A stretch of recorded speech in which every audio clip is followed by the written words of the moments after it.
கன்னிராசி அன்பர்களே, சகோதர வகையில் சில பிரச்சனைகள் ஏற்படக்கூடும் என்பதால் கொஞ்சம் அனுசரித்து செல்வது அவசியம். பிள்ளைகளால் தேவையற்ற செலவுகள் ஏற்பட்டு கையிருப்பை கரைக்கும். சிலருக்கு கடன் வாங்க வேண்டிய நிர்பந்தமும் ஏற்படும். பொருள்கள் களவு போக வாய்ப்பு உள்ளதால் கவனமாக இருக்கவும். தாயாரின் தேவைகளை நிறைவேற்றி மகிழ்ச்சி அடைவீர்கள்.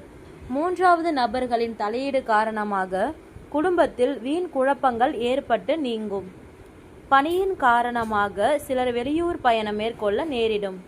நிர்வாகத்தினரின் ஆதரவு கிடைக்கும். சிலருக்கு எதிர்பார்த்தபடியே இடமாறுதல் கிடைக்கும். வேலை இல்லாமல் இருப்பவர்களுக்கு வேலை கிடைக்கக்கூடும்.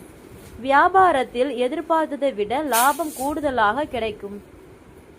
பணியாளர்கள் விற்பனையை அதிகரிப்பதில் ஆர்வத்துடன் ஈடுபடுவார்கள். சக வியாபாரிகள் அனுசரணையாக இருப்பார்கள். அவர்களால் ஆதாயமும் கிடைக்கும்.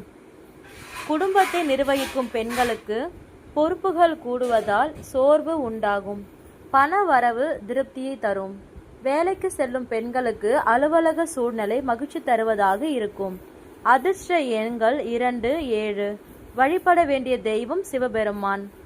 பரிகாரம்: தினமும் காலையில் வீட்டு பூஜையில் தீபம் ஏற்றி நான் சொல்லும் பாடலை 27 முறை பிரயாணம் செய்யவும்.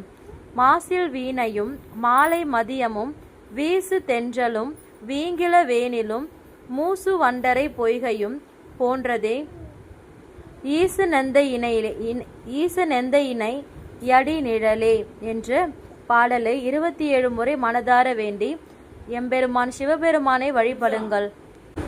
நீங்கள் நினைத்த காரியம் வெற்றி கூடவும் இந்த வாரம் உங்களுக்கு ஒரு சிறப்புமிக்க வாரமாக அமையவும் என்னுடைய அன்பான வாழ்த்துக்கள்.